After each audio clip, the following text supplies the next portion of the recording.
रुपए की पेंशन मिलती है माहवार।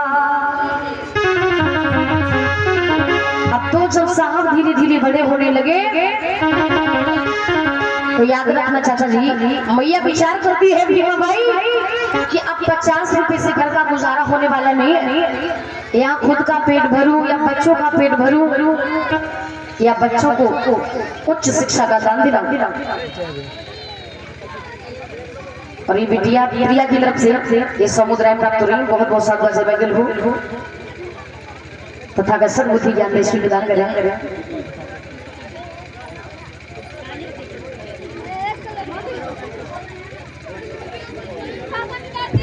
और ये 114 मुद्राएं,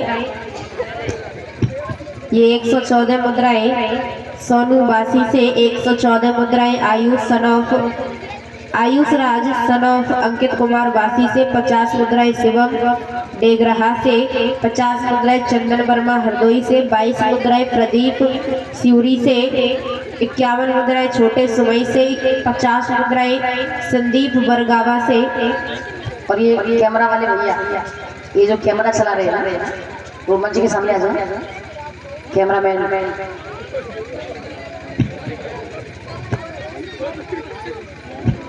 ये 20 मुद्राएं परशुराम बासी से 20 मुद्राएं अर्जुन मरई से 50 मुद्राएं राकेश बासी से 50 मुद्राएं छोटेलाल बासी से 21 मुद्राएं नीरज बसोहा से और 114 मुद्राएं अरुण द्वारा स्वर्गीय राणा की ओर से ग्रामवासी से।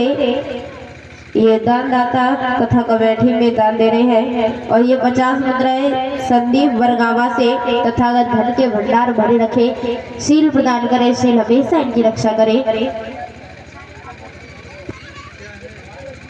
ऐसी आशा उल्लासा आकांक्षा करती हूँ।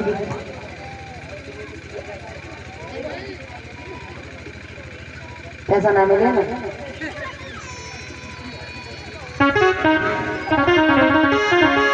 धीरे धीरे जब समय गुजरने लगा तो भैया ने इस प्रकार शिव साहब से कहा, मतलब अपने पति रामजी राव कि अब इस प्रकार से घर में गुजारा होने वाला नहीं है।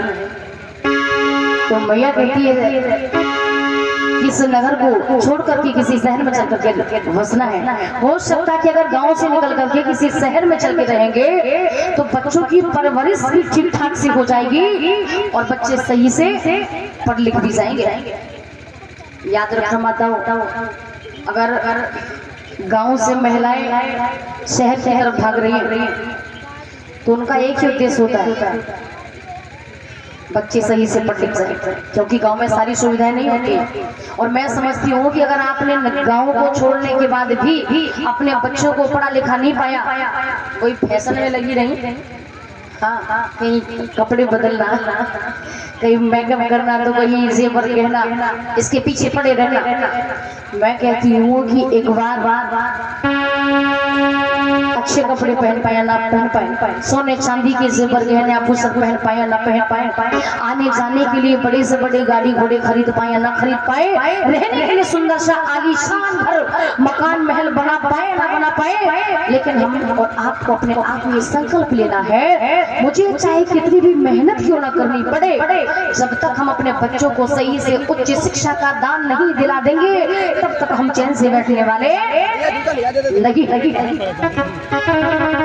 तो ये शिक्षा बहुत जरूरी है, इसलिए और भैया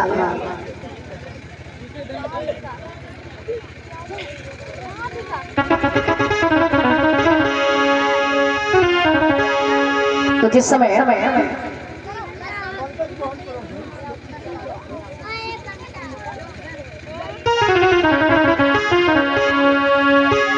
गांव शकारा से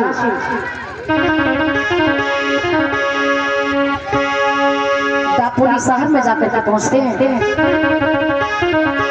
लेकिन दापोली शहर में जब पहुंचे हैं तो वहां रहने के लिए किराए पर कमरा तलाशते हैं, लेकिन जाति का नाम सुनकर के लोग किराए पर कमरा भी देना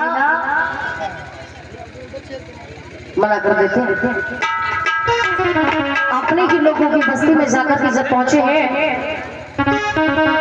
तो कमरा ही नहीं पूरा का पूरा मकान मिल जाता है। लेकिन आज के समय की बात करो, अगर जेब में पैसा होना तो किराए पर नहीं, मकान के मकान गांव के गांव खरीद सकते हैं, अगर खरीदने पर क्या जाए तो जब वहां रहना प्रारंभ कर दिया है, पिता रामजी राव विचार करते हैं अब इतना पैसा नहीं है, बच्चों की परवरिश इस प्रकार से की जाए। तो उन्होंने इधर उधर पत्र लिखना शुरू कर दिए, छोटी पूरी कहीं नौकरी मिल जाए जिससे कुछ पैसा बचाया जाए।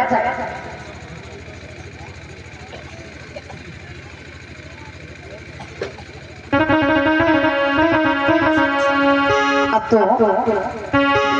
उन्होंने विचार किया अगर छोटी पूरी कहीं नौकरी नहीं मिलती है तो कहीं किसी के यहाँ मेहनत मजदूरी की जाए। जब वो मजदूरी की बात कहती है तो मैया अपनी माँ बाई समझा के कहती है पिया अगर आप ऐसे वक्त में किसी के यहाँ मजदूरी करने जाएंगे तो ये शोभा नहीं देगा। अरे एक सरकारी नौकरी करने वाला व्यक्ति अगर वो सेवानिवृत्त हो जाए और सेवानिवृत्त होने के बाद अपने ही नगर में किसी की खेत में जाकर अगर फावड़ा चलाने लगे तो क्या अच्छा लगता है, शोभा नहीं देगा। अब तो जब इधर उधर पत्र लिखना शुरू कर दिए हैं तो कुछ समय के बाद पिता रामजी राव को PWD यानी स्टोर कीपर की नौकरी मिल जाती है, जिसका वेतन 75 रुपए प्रति माह होता है। 75 और 50 कितने हुए?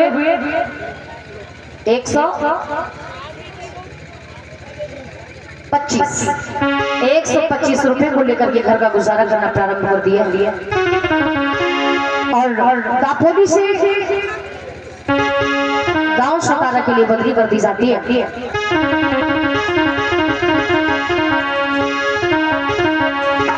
इधर बाबा साहब धीरे धीरे 4 वर्ष के हो जाते हैं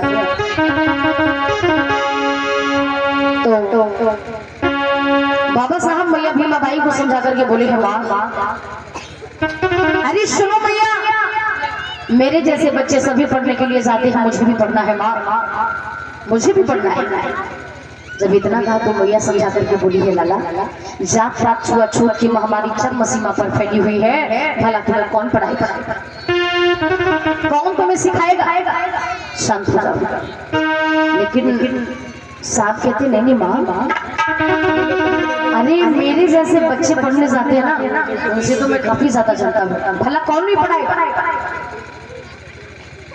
माँ कहती है लाला भी तुम नादान हो, इस बात को नहीं समझते कि मैं क्या समझा रही हूँ। लेकिन वो कहते भैया कि होनहार बच्चे के कुछ लक्षण ही अलग होते। पढ़ने वाले के लिए बस्ता कितना भी भारी हो चलेगा, और ना पढ़ने वाले को बस्ता भारी लगेगा। हाँ, अगर बस्ता मतलब बैग में एक कॉपी भी रखी होगी ना, हाँ वो भी भारी नजर आएगा, क्योंकि उसे पढ़ना नहीं पढ़े हो ना, घर का घास छीलो खेतों में। तो चच्चा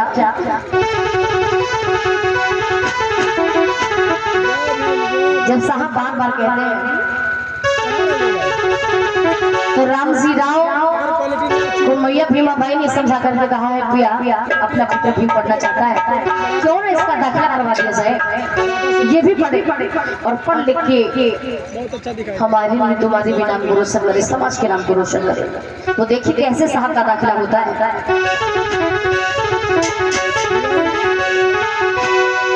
जब पिता रामजी राव से कहा है तो उस समय ब्रिटिश शासन था, अंग्रेजी हुकूमत थी। रामजी राव के एक बड़े ही प्रिय मित्र थे, किस प्रकार से उनका साथ और सहयोग मिलता है। पहले तो उन्होंने विचार किया क्यों ना गुरुकुल में जाकर के पहुंचा जाए और पुत्र भीम का दाखिला कराया जाए। तो साहब को लेकर के पिता रामजी राव गुरुकुल में जाकर के पहुंचे हैं, क्योंकि आजकल जो गांव-गांव ये विद्यालय खुले हुए हैं, उस समय गांव-गांव ये विद्यालय नहीं थे, छोटी-छोटी पाठशालाएं और छोटे-छोटे गुरुकुल हुआ करते थे। तो जैसे ही वहाँ गुरुकुल में जाकर के पहुंचे और वहाँ के गुरु को जाकर के झुक के प्रणाम किया, नमन किया। उस गुरु ने जैसे ही देखा है, कहा है कि आप कौन हो, क्या मैं जान सकता हूँ कि तुम कौन हो, कहाँ से आए हो? राम जी राव ने कहा, गुरुदेव मैं अपने पुत्र भीम का दाखिला कराने के लिए आया हूँ, क्या मेरे पुत्र भीम का दाखिला हो सकता है? जैसे इतना कहा तो वो गुरु कहता है, अरे जानना पहचान और बड़े मियाँ सलाम, अरे कहाँ है तुम्हारा बेटा? साहब को आगे ला करके खड़ा किया। उसी समय वो गुरु वो समझ सकते हैं आप कि उस समय पढ़ने और पढ़ाने का हक किसको था? अभी तक जिनकी हम लोग गुलामी करते चले आ रहे हैं और 1585 का झगड़ा आज भी चल रहा है। तो जैसे ही पूछा है, बेटा हाँ गुरुजी। क्या तुम पढ़ना चाहते हो? हाँ गुरुजी, मैं पढ़ना चाहता हूँ। अगर पढ़ना चाहते हो तो क्या मैं जो पूछूंगा वो तुम बता सकते हो? हाँ गुरुजी, बता सकता हूँ। बता सकते हो?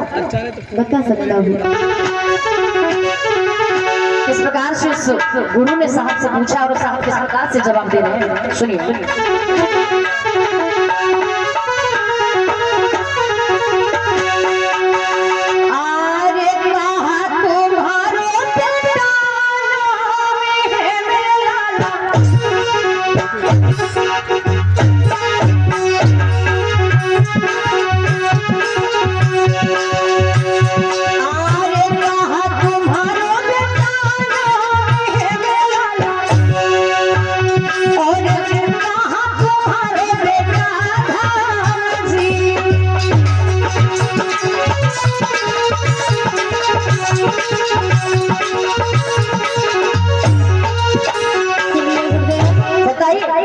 सुनिए, बोलिए। अच्छा,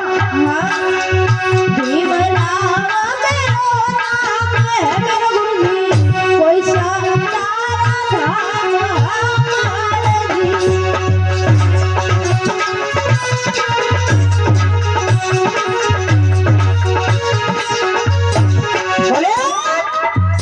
मेरा नाम भीमराव है और मैं गांव सतारा से आया हूँ।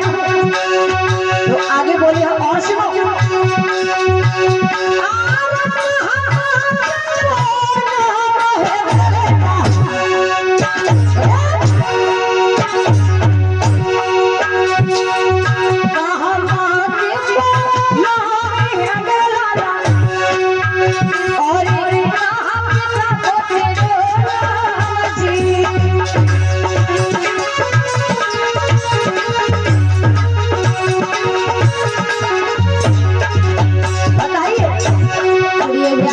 तुम्हारी मैया का क्या नाम है? तुम्हारे पिता का बताइए। भीमा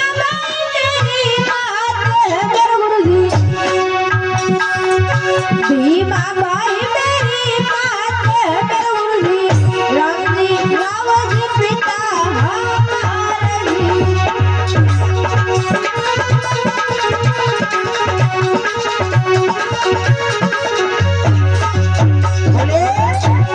मेरी मैया का नाम भीमा बाई है, पिता का नाम रामजी राव है। बोले बात बताओ बेटा। कहिए गुरुदेव। तुम पढ़ने के लिए आए हो, पढ़ना चाहते हो? हाँ। तो तुम्हारी जाति और तुम्हारा वर्ण, अरे सुनो, कहिए।